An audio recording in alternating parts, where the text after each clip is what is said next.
Hey there, courageous leader. Looking for a place to connect, share, and collaborate with other ambitious, impact driven powerhouses? Well, look no further.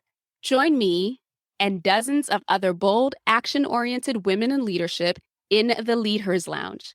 The Lead Hers Lounge is a no cost monthly meetup for listeners of the show and my broader She Leads community so that we can come together and uncover opportunities to collaborate with each other and magnify our impact. We meet monthly on the fourth Wednesday of every month.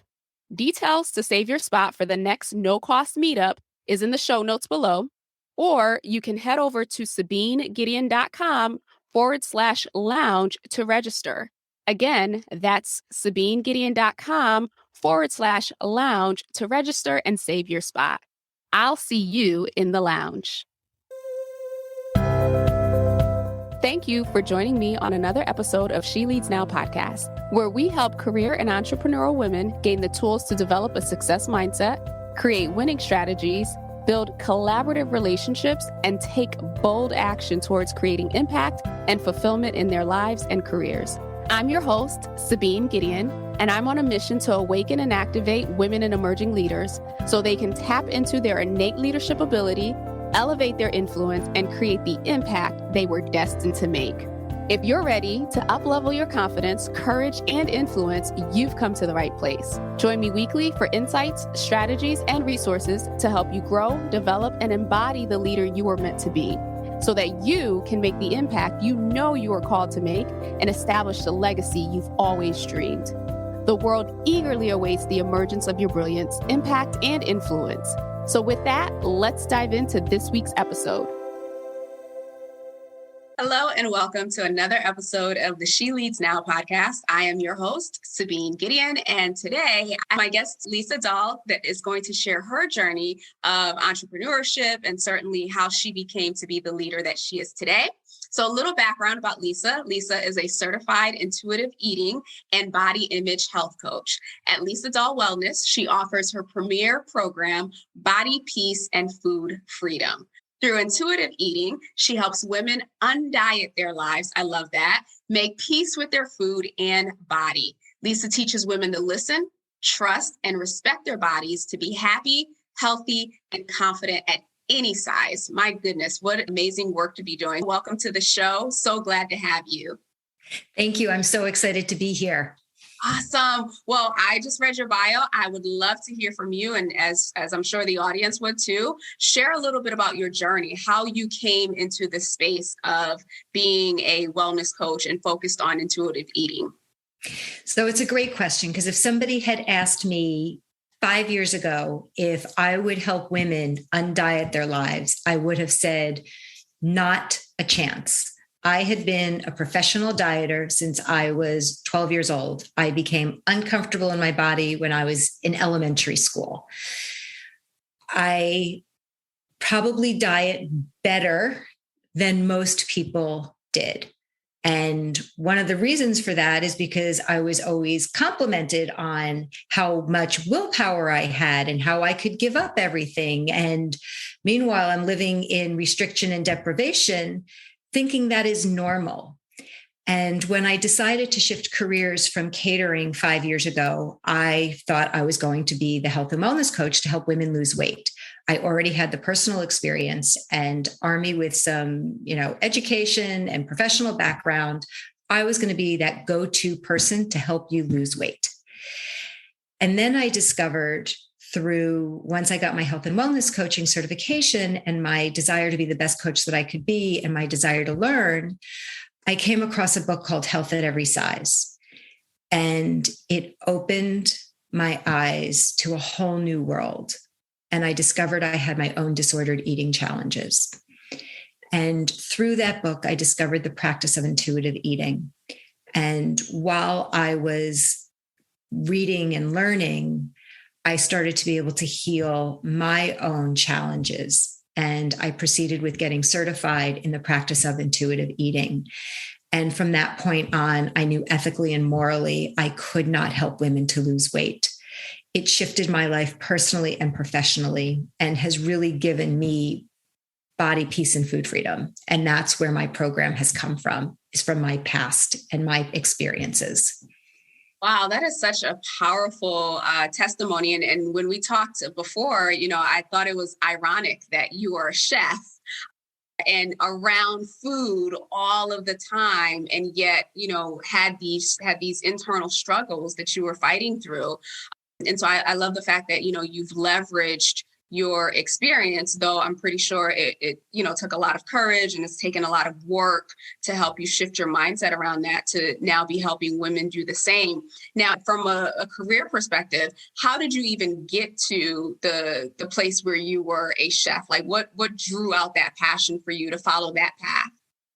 So I started out, I have a degree in hotel restaurant management. So I have always had a love of food. And I remember I was in college and I came home and my grandmother had such a huge love of baking and holidays, and just the smell of food always just brought me so much joy, even with the rules and the regulations and the restrictions that I lived with. I still have always loved food. My first job was a bakery girl in a local bakery.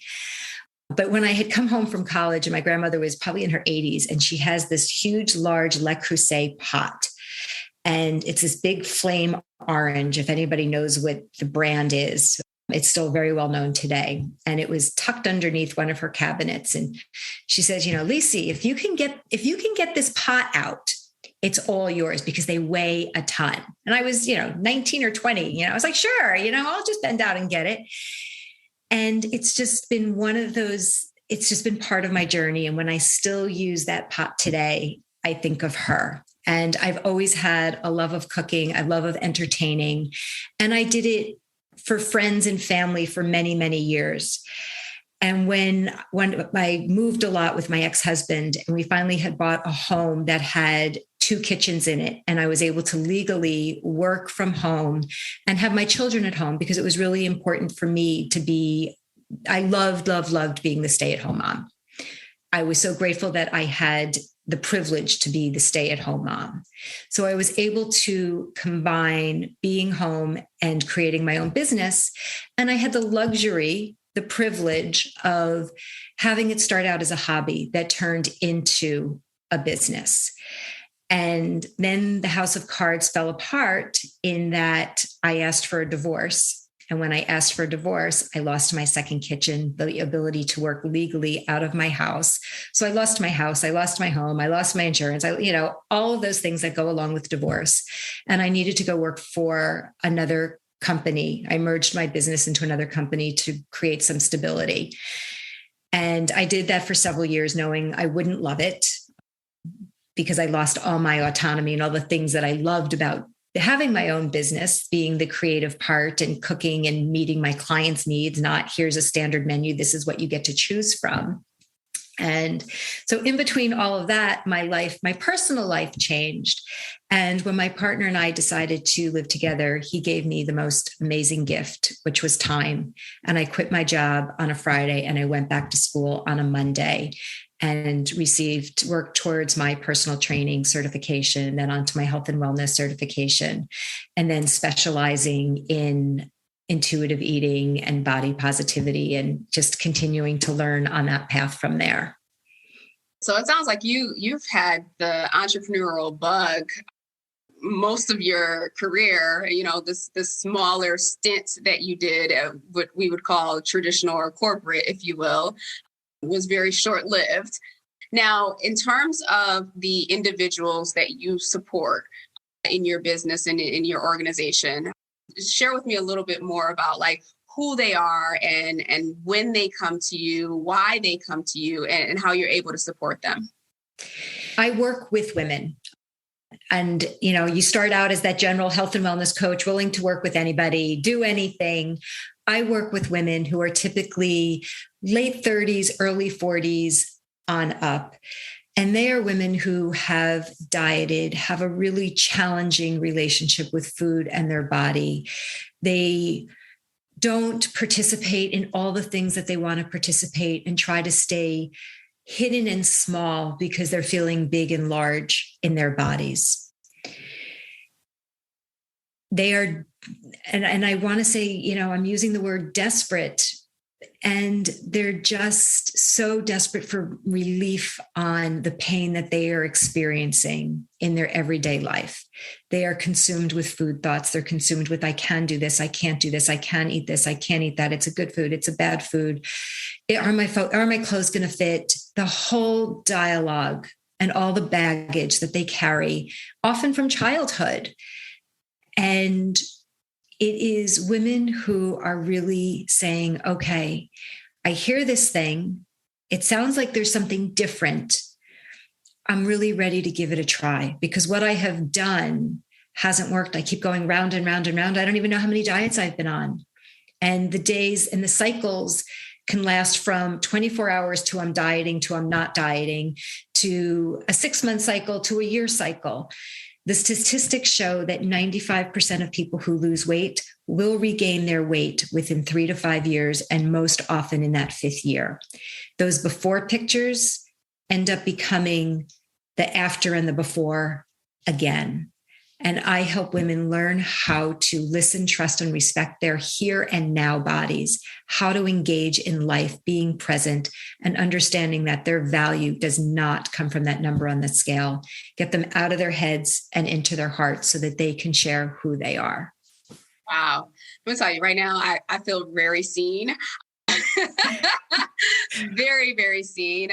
And we talked about this when we connected initially, in terms of having those same beliefs as a young girl and growing into an adult with them. Now, I know specifically, as you mentioned, you work with women, but is there a type of woman? Body image has no avatar.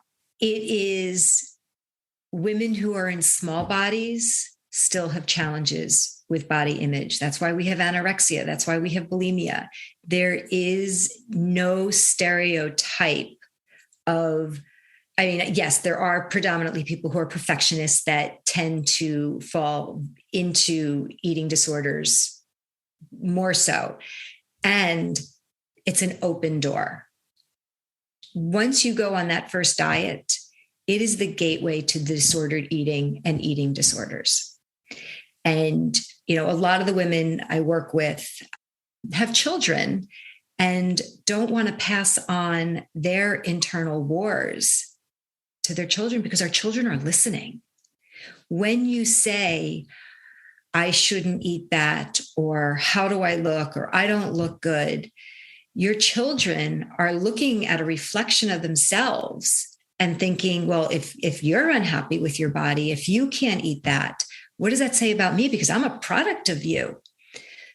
So it's, people come to me from all different walks of what makes them ready.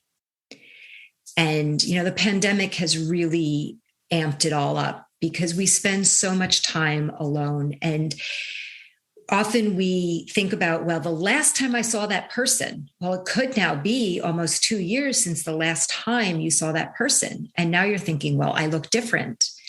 We all look different. Even if nothing had changed, because we all age, we all look different. And how do we learn to accept that we are going to look different? Our bodies are going to change. Our bodies are going to ebb and flow. And when we focus on whole body health, not just on our nutrition, because stress is one of the biggest impacts of ill health, not the number on the scale. Yeah. So we shift the conversation. My new group just started, and we spend a lot of time talking about health and breaking down, where did you get this information from? Just because you've heard it over and over again, it doesn't mean that it's true. And it's a challenge. We're talking about shifting your mindset, shifting your perspective. And we spend a lot of time practicing on what that looks like and learning to ask, is that true? Where did that information come from? We all carry baggage. Who helped you pack that bag? It may not have been purposefully, yeah, and they still did it. Yeah.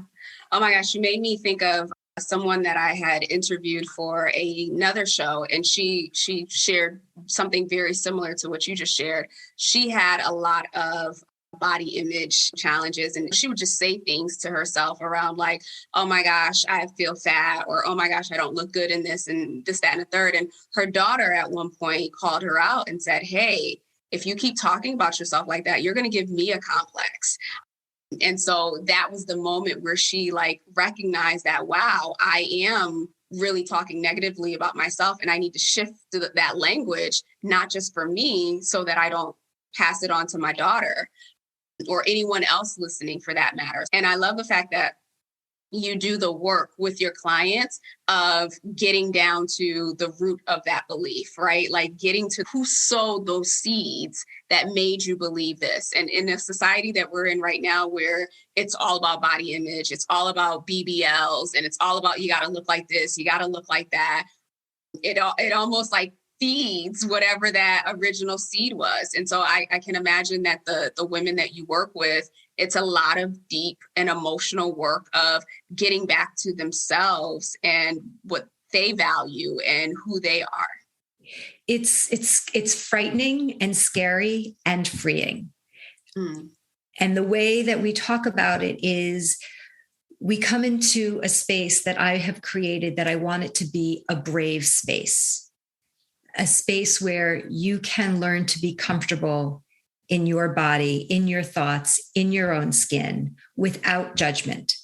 Here is that place to start to take those risks, because we've got you. I mean, we had, the women were like, everyone has a different story, and the storyline is still the same.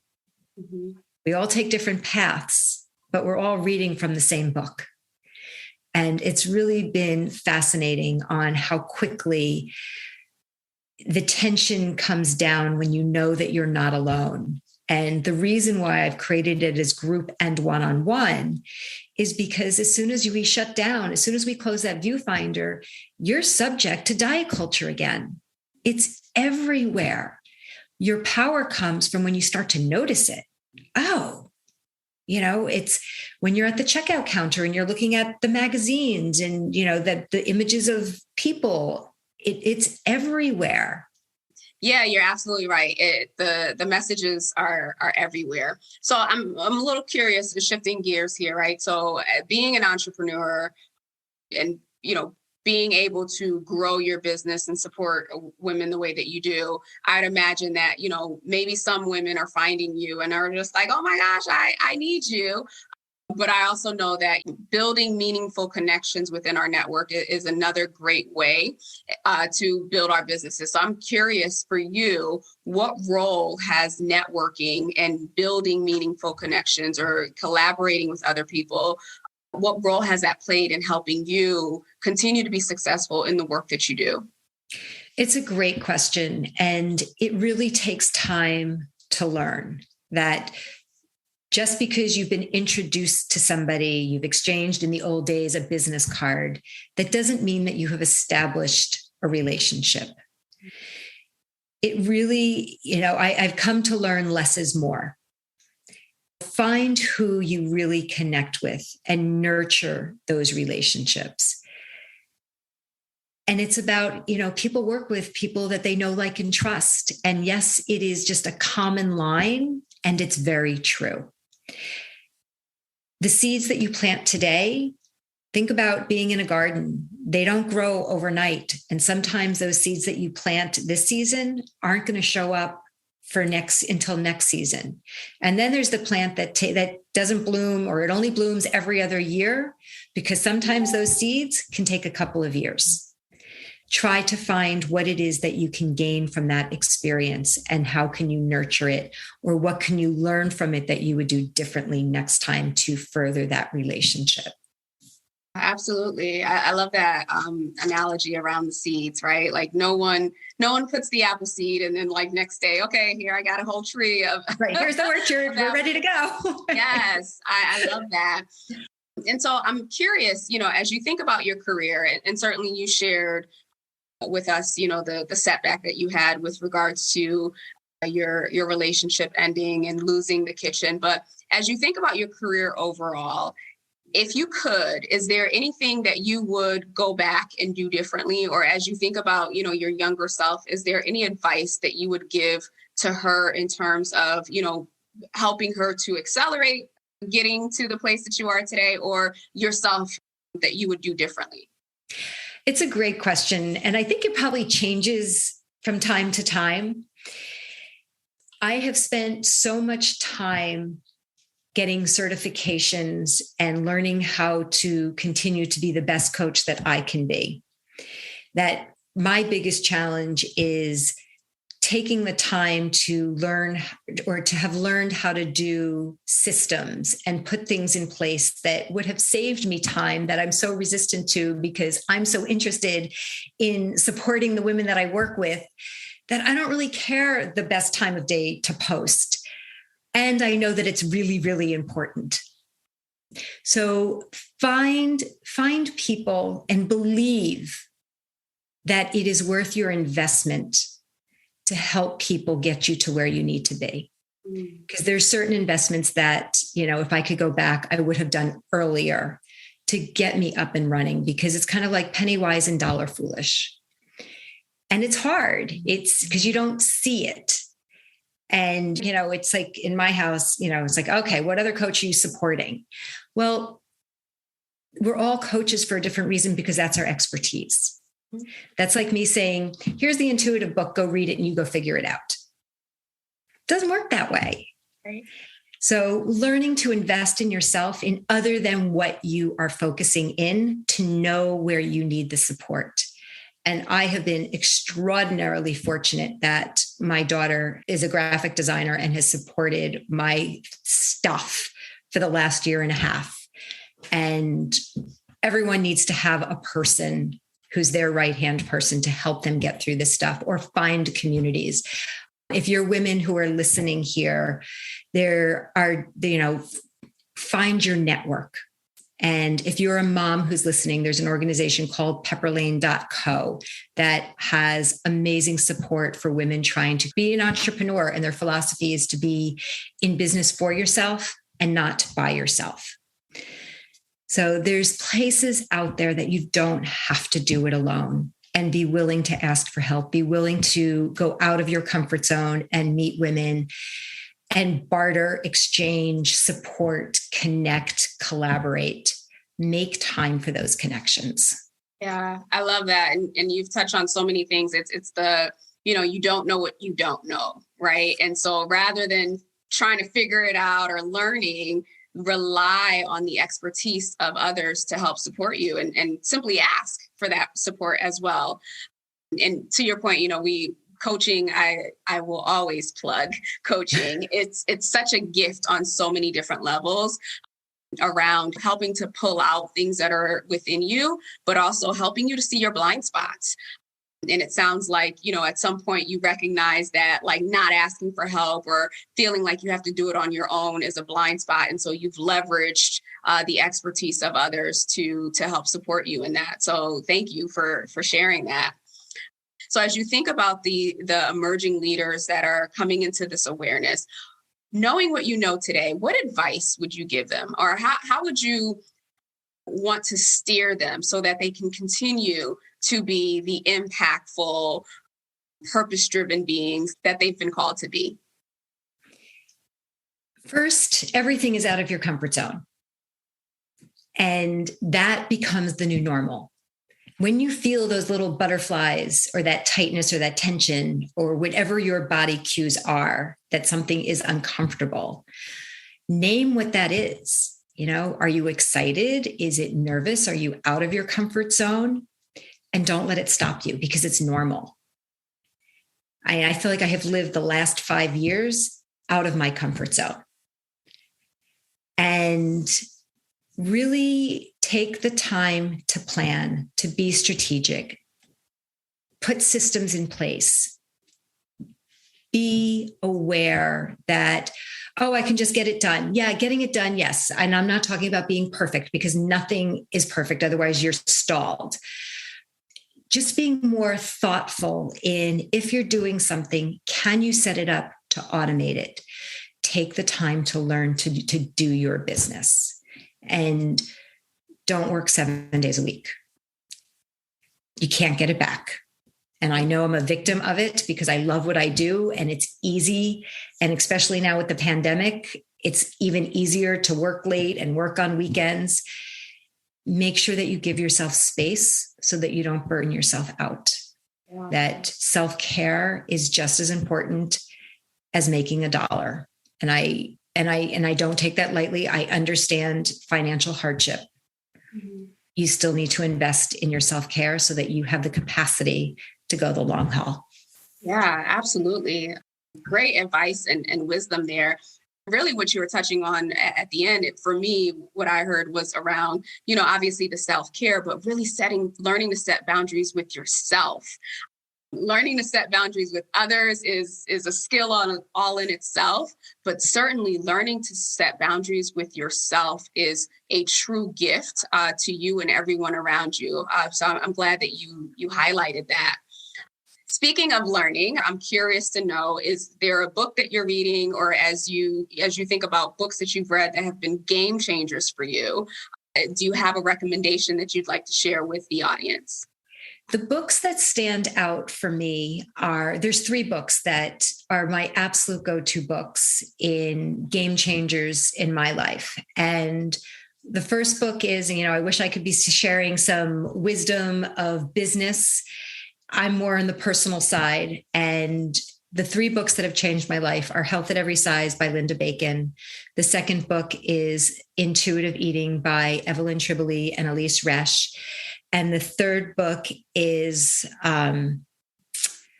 Wake Up Grateful, and I'm forgetting the name of the author. And it is just one of the most beautiful books that I give as gifts very often, because no matter where you are in your life, there is a chapter in there that you can relate to. And one of my favorite lines out of the book is, life is messy and magical, filled with disappointment and discovery. And it sums it up personally and professionally. I'll get the links to those book recommendations, and certainly I include them in the show notes. So thank you for sharing those with us. And also along those lines, I'm curious, do you have any routines or like a success routine that you do either first thing in the morning or as part of your day that allows you to show up as your best self to support your clients and to continue to grow your business? Absolutely. My big thing is about movement. And I use the word movement versus exercise because earlier in my days, it was militant exercise and it had to be this on this specific day. Now it is turned into, I need to do some sort of movement every day. And that is how I start my day. And some days it's running on a treadmill. Some days it's hiking in the woods with my dogs. Some days it's strength training. It is about movement. And that keeps me, it keeps my sanity. Like my routine is like I wake up and the first thing I do, like the night before, I put out, my socks, my sneakers, my shorts, my t-shirt, nothing fancy. If you saw what I worked out in, you would never know that I was a personal trainer, like rags. It doesn't matter. It is all about the movement and recognizing what kind of day it is. Sometimes the night before I'll think mentally like, oh, I'm going to do this. And then in the morning I'm like, oh, I'm a little stiff. I'm going to do this instead. Movement is my priority. And, my routine is, I do something physically active and I start my day and, and I'm very disciplined. I don't get sidetracked often. I work for myself and I work from home. It's not time to vacuum at 9 o'clock in the morning because I don't have a call. It is, I work. And I've learned to be able to, I can throw in a load of laundry, but I don't get sidetracked in an hour of doing laundry. And, and if you are going to get sidetracked, call it what it is. Take that time and be present with that time. Don't feel guilty over it. If you're not being productive, take that time and name it and then go back so that you're not sitting there tortured at your desk, and if there's things happen, life happens, recognize it. And if you are going to be an entrepreneur and you are going to work from home, be structured. Yes, there's flexibility and you still need structure. I talk to so many women who are like, oh, like I'm trying to build my business and, oh, but I'm going to go out and do this, this, and this. There's a time and a place. And I'm all for self-care and I'm all for self-compassion. And I also believe that you have to work hard. Yeah, you make a lot of really good points there. And just recently, as of the time of this recording, I've been on the content that I've been putting out is around productivity because it's the beginning of the year. Everyone is set on goals and habits and all that other stuff. And I think the important piece is, recognizing that busy, right, doesn't necessarily relate to or equate to productivity, but also recognizing that sometimes cleaning the house is being productive, right? But you have to classify it as such, to your point, where you're not like, oh my gosh, I don't want to send out emails, so I'm just gonna right. Exactly. Name it. And having a clean house is really important to me because I can't function. Like I know that I get distracted if I'm looking around and, there's crunchies on the floor. Like that doesn't work. I have a dog who is on our laps, on our couch, and I have sheets on the couch because I'm a little crazy about dog hair as much as I love my furry friend. And I know that I have to change those sheets twice a week because otherwise I can't concentrate because then I'm sitting there looking at it and I'm going, ooh, that's kind of gross. Like I'm not going to want to sit there later. So, claim that time. And there is the difference between busy and productive. Like you nailed it. That's your thing. Knowing when you're just being busy and when you're being productive, because those are two very clear distinctions. Absolutely. Absolutely. Well, Lisa, this has been great. Before I let you go, though, I would love to have you share with the audience a project that you're working on and also how they can connect with you on social media or through your website. Awesome. You can find me at Lisa Dahl Wellness, DAHL. So it's Lisa Dahl Wellness. And on my website, you can get a free download of a 5-day mindful eating experience, which has been really well received. So highly, highly recommend. You need 2 minutes each day to just read it, listen to the quick video, and it really can make a difference in your relationship to food. What am I working on right now? Right now, I am working on a 9-part series on 9 different types of hunger. So I'm super excited about sharing that. And again, that goes with mindful eating and understanding what triggers hunger when you look at something. I just finished doing a video on eye hunger. And, your belly says you're full, and then all of a sudden your eyes see that magical dessert, and it's a whole different relationship and verbiage going on. So that's coming out soon. And all my information is on my website. I'm on Instagram, Facebook, a little bit on LinkedIn. Okay, awesome. And LinkedIn is where we met. So yes. I will include all of your handles and certainly your website in the show notes below. Please do connect with Lisa and, let her know that you heard her on the She Leads Now podcast. So again, thank you so much, Lisa, for being on the show, for sharing your wisdom, for sharing your passion, enlightening us to the truth that there is another way for us to live, for us to operate and appreciate where we are today. So with that, thank you so much for listening in to today's episode. Have a great and wonderful rest of the week. Thank you for tuning in to another episode of She Leads Now. Be sure to join us next week for another transformative discussion to help you grow, develop, and embody the courageous leader you've always been. Be sure to subscribe to the show to get alerts when new episodes drop, and join us for our next Leaders Lounge meetup on Zoom. Details and dates for future sessions are included in the show notes below, so take a look there or head over to SabineGideon.com/lounge to register and hold your spot for the next session.